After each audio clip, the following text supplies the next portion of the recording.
Hindi lahat ng mga bayani ay natatandaan at hindi lahat ng mga presidente ay kinikilala. Sa gitna ng mga bundok ng Batangas sa isang maliit na baryo ng Santo Tomas, ipinanganak ang isang batang lalaki na hindi pa alam na siya ang magiging huling presidente ng unang Republika ng Pilipinas. Ngunit hindi siya kailanman kikilalanin bilang ganoon. Si Miguel Malvar y Carpio, na ipinanganak noong Setyembre 27, 1865, ay lumaki sa isang pamilyang kilala hindi lamang sa kanilang yaman, kundi pati na rin sa kanilang kabutihan. Ang kanyang mga magulang, sina Kapitan Imoy at Kapitana Tibo, ay mga respetadong tao sa kanilang bayan. Ngunit walang nakaalam na ang kanilang anak ay magiging sentro ng isang kwentong puno ng pakikibaka, pagkakaibigan at kaguluhan. Habang nag-aaral si Miguel sa paaralan ni Father Valerio Malabanan sa Tanawan, nakatabi niya sa silid-aralan si Apolinario Mabini, ang taong magiging utak ng katipunan. Sino mag-aakala na ang dalawang batang ito ay magiging mga pangunahing tauhan sa kasaysayan ng Pilipinas?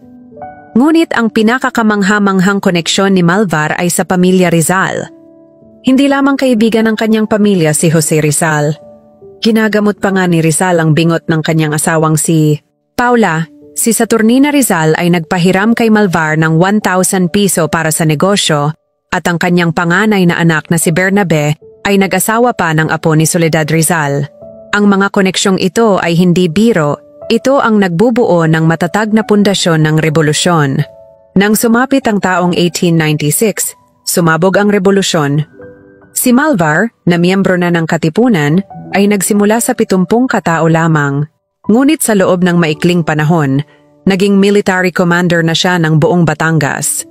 Nakipagtulungan siya kay Emilio Aguinaldo sa Cavite at kay Pasiano Rizal sa Laguna.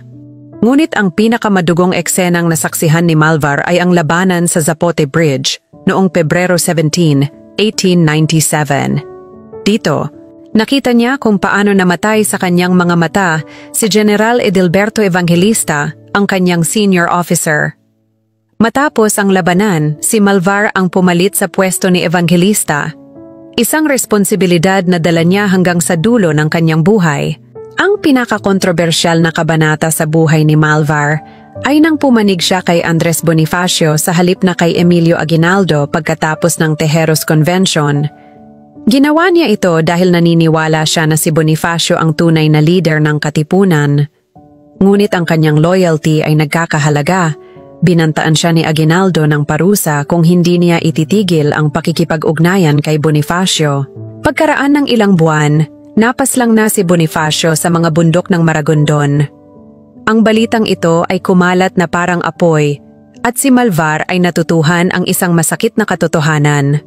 Sa rebolusyon, ang pinakamatapang na desisyon ay minsan ang pinakamapanganib.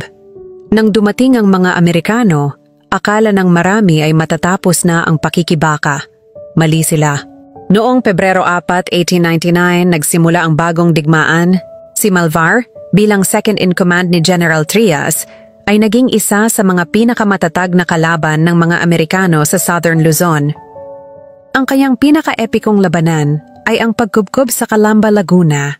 Sa loob ng 4 na buwan, Agosto hanggang Disyembre 1899, pinalibutan ni Malvar ang bayan gamit ang kanyang 3,000 kasundaluhan, laban sa 2,000 Amerikanong sundalo. Kahit hindi siya nagtagumpay, ipinakita niya na ang mga Pilipino ay hindi susuko ng madali.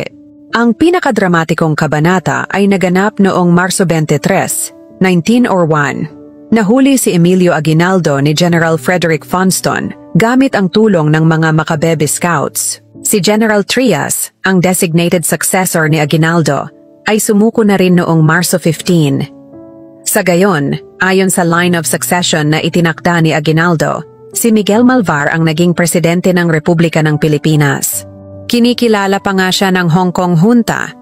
Binago niya ang pangalan ng mga arlong puwersang Pilipino sa Army of Liberation at muling inorganisa ang mga rehiyon ng Republika. Ngunit ito ang pinakamalungkot na bahagi. Hindi siya kailanman kikilalanin ng kasalukuyang pamahalaan ng Pilipinas bilang presidente. Matapos ang digmaan, tumanggi si Malvar sa lahat ng posisyon na inaalok sa kanya ng American Colonial Government. Namatay siya sa Maynila noong October 13, 1911 bilang isang simpleng mamamayan. Ngunit sa katotohanan, siya ang huling presidente ng unang republika ng Pilipinas. Ang kwento ni Miguel Malvar ay nagpapaalala sa atin na ang kasaysayan ay hindi laging makatarungan sa pagkilala sa mga bayani. Maraming mga taong nagbuwis ng buhay para sa kalayaan natin ay nakalimutan na o hindi kinikilala. Sa panahong ito, habang nababaon sa limot ang mga tunay na bayani, tayo ay may responsibilidad na alamin at ipagmalaki ang kanilang mga kwento.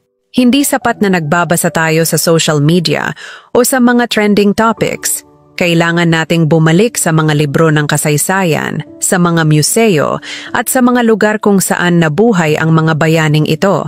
Kaya sa susunod na makakita kayo ng 10 peso coin na may mukha ni Miguel Malvar, o sa susunod na mapadaan kayo sa Malvar, Batangas, alalahanin ninyo ang kwento ng lalaking ito.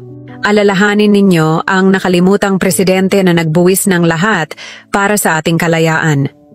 Ang tanong, kung si Miguel Malvar ay hindi kinikilala bilang presidente, ilang pa kaya sa ating mga bayani ang nakalimutan na natin? Ang kasaysayan ay hindi lamang tungkol sa nakaraan. Ito ay tungkol sa kung paano natin ginagamit ang mga aral ng nakaraan para sa hinaharap. Alamin ang inyong kasaysayan, kilalanin ang inyong mga bayani,